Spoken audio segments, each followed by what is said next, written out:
alasan kamu, bakon kamu pilih Pak Irwandi sebagai lapong. Bahkan kamu pilih Pak Irwandi sebagai gubernur kembali.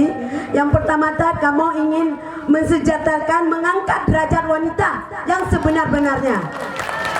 Terus yang kedua, lagi Bapak Pegabuno, ketika kamu sakit, kamu yang nghananyo, bena jak kuno jak gede alasannya tekenje sementara anu kamu KHP umum. Nan pengharapan kamu.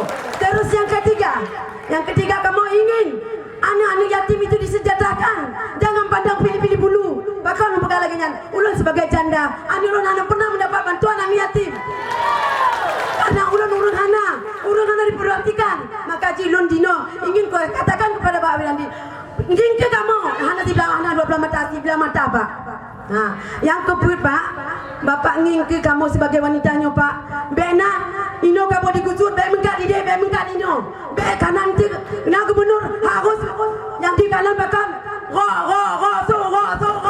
Kamu ada ini lagi kan? Tapi bagi ban, bahwa inongnya bisa berdikari mendirikan dirinya sendiri.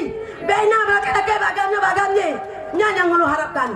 Kalau kamu kena kekuatan, na ekonomi, niscaya kamu hanya merayu agak lain. Yang tetap satu bagi kamu, Pak Irwandi harus naik kembali. Yang mentok ini kamu. Terima kasih. Assalamualaikum warahmatullahi wabarakatuh.